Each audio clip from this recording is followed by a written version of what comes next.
तो कहानी की शुरुआत होती है और हमें 5 दोस्तों को दिखाया जाता है जो कि हाइकिंग और क्लाइंबिंग के लिए जा रहे होते हैं, जिसमें पहला कपल फ्रेड और काइलन है जो कि रॉक क्लाइंबर है और दूसरा कपल लूक और क्लोई है और 5वां बंदा विलियम था। हम देख पाते हैं कि लूक क्लाइंबिंग पर नहीं जाना चाहता था क्योंकि उसे ऊंचाई से बहुत डर लगता था, लेकिन उसकी गर्लफ्रेंड के काफ़ी कहने के बाद वो इस चीज़ के लिए रेडी हो जाता है। हम जान पाते हैं कि लुई जो कि एक नर्स है उसका बहुत ही दर्दनाक अतीत है और उसकी इमेजिनेशन में हम देख पाते हैं कि उसी की वजह से किसी की मौत हो गई थी जिसका गिल्ट उसे आज तक है और ख़ुद को इस दर्द से निकालने के लिए ही वो हाइकिंग के लिए आई है। हम देख पाते हैं कि अब ये लोग जब अपने लोकेशन पर पहुंच जाते हैं तभी इनकी फ़ोन का नेटवर्क गायब हो जाता है। अब ये लोग हम देखते हैं कि क्लाइंबिंग कर रहे होते हैं, लेकिन तभी एक पत्थर दिखाई देता है जिस पर बहुत अजीब तरह के निशान थे। जिसके बाद हम देखते हैं कि अब ग्लोई भी एक पत्थर पर बैठ जाती है, जहाँ पर हम देखते हैं कि विलियम उसके पास आकर उससे बात करने की कोशिश करता है और तब हमें यहाँ पर पता चलता है कि विलियम क्लोई का एक्स है। जिसके बाद अब क्लोई उससे बात करने से मना कर देती है। अब इसके बाद हम देखते हैं कि सारे लोग हाइकिंग करते हुए आगे बढ़ने लगते हैं। अब काफ़ी दूर आगे बढ़ने के बाद हम देखते हैं कि एक वायर से बना ब्रिज होता है जिसे इनको पार करना था। हम देखते हैं कि इस वायर वाले ब्रिज को पार करने के लिए फ्रेड सबसे आगे होता है, जिसके पीछे सारे लोग लग जाते हैं।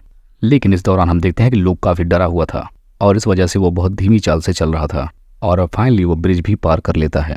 लेकिन हम कायरन को देखते हैं जो कि अभी भी ब्रिज पर ही थी क्योंकि वो कैमरे से फोटो क्लिक कर रही थी और यहीं पर हम देखते हैं कि ब्रिज का वायर धीरे धीरे खुल रहा था और ऐसा होते हुए फ्रेड देख लेता है, लेकिन उसको जाकर बताता नहीं ताकि वो घबराए ना और वो उसे बहुत जल्दी से पार करने को कहता है। अब वायर टूटने ही वाला था तब तक लुई उसे बता देती है, जिसकी वजह से वो काफ़ी डर जाती है और भागने लगती है। तभी हम देखते हैं कि ब्रिज का बेस टूट जाता है, जिसकी वजह से कायरल वहां पर लटक जाती है, लेकिन फ्रेड कैसे भी करके उसकी तरफ एक रस्सी फेंककर उसे बचा लेता है। अब ये लोग यहाँ पर बुरी तरीके से फंस जाते हैं क्योंकि इनके वापस जाने का अब यहाँ से कोई रास्ता नहीं था और इसके साथ साथ उनके फ़ोन में नेटवर्क भी नहीं था और ये लोग अब किसी को मदद के लिए बुला भी नहीं सकते थे। अब इनके पास आगे बढ़ने के अलावा कोई और रास्ता नहीं था। अब हम देखते हैं कि फ्रेड और कायरन सबसे पहले आगे निकल जाते हैं क्योंकि वो दोनों एक्सपीरियंस क्लाइंबर थे, लेकिन तब तक फ्रेड का पैर एक ट्रैप में फंस जाता है और उसके दूसरी तरफ ये तीनों भी लटक ही रहे होते हैं और अब यहीं पर डर से लूक का पैर स्लिप कर जाता है, जिसकी वजह से वो नीचे लटक जाता है।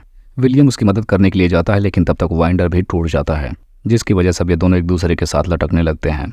अब इधर हम फ्रेड को देखते हैं जो कि कायरन से कहता है कि तुम मेरी चिंता मत करो, पहले तुम जाकर उन तीनों को बचाओ।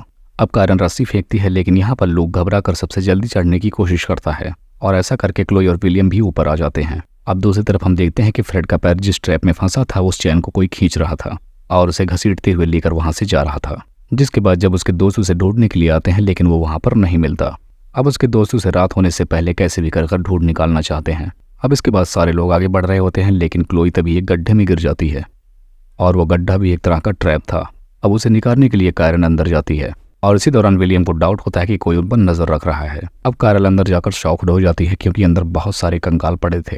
वो किसी भी तरह से अपने हाथ में लगी हुई रॉड को निकालती है और इस दौरान उसे बहुत दर्द होता है। अब इसके बाद हम देखते हैं कि इधर ये लोग अपने आप को रस्सी से बांध लेते हैं ताकि इनमें से कोई अलग ना हो सके।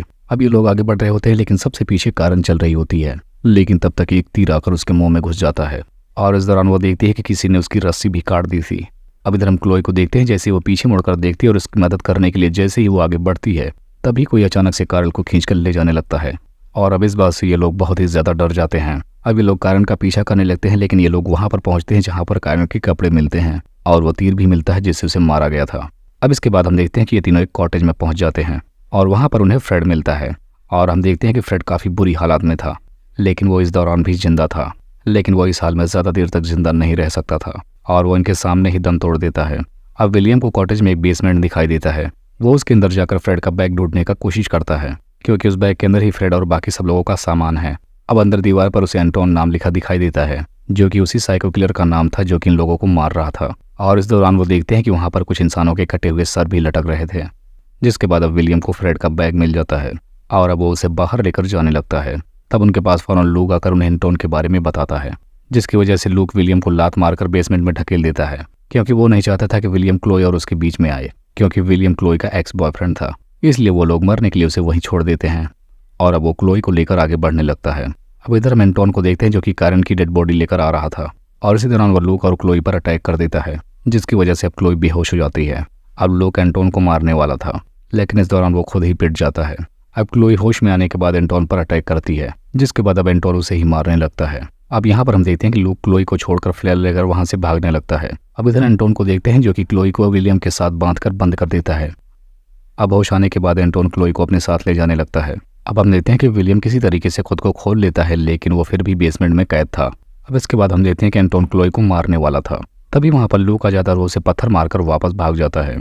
जिसके बाद हम देखते हैं क्लोई खुद को कैसे भी करके आज़ाद करा लेती है और विलियम को उसमें से बाहर निकालती है। अब वो दोनों फौरन लूक को बचाने के लिए जाते हैं। अब इधर एंटोन लूक के पैर में तीर मारकर उसे घायल कर देता है, लेकिन कैसे भी करके लूक जंगल से बाहर आ जाता है। लेकिन एंटोन उसका पीछा करते हुए उसके पास तक आ जाता है और उन दोनों में मारपीट शुरू हो जाती है। अब लूक अपनी जान बचाने के लिए नीचे लटक जाता है। तब तक विलियम और क्लोई वहां पर आ जाते हैं, जिसके बाद विलियम अब उसे ऊपर खींच रहा था, लेकिन उसे याद आता है कि कॉटेज में लूक ने उसे मरने के लिए छोड़ दिया था।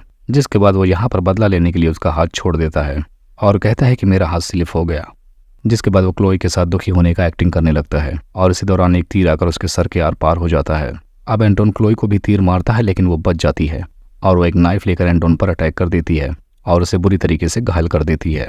अब वो उसे मारने ही वाली थी, लेकिन तब तक उसे अपना पेशेंट याद आता है जिसकी मौत उसकी वजह से हो गई थी। इसीलिए वो उसे मारती नहीं और वहां से रोती हुई जाने लगती है। अब वो उसी टूटे हुए केबल की मदद से जा रही थी, लेकिन तब तक एंटोन उठ जाता और उसी नाइफ से केबल को काटने लगता है और उसी को दिखाते हुए इस मूवी का यहीं पर एंड हो जाता है।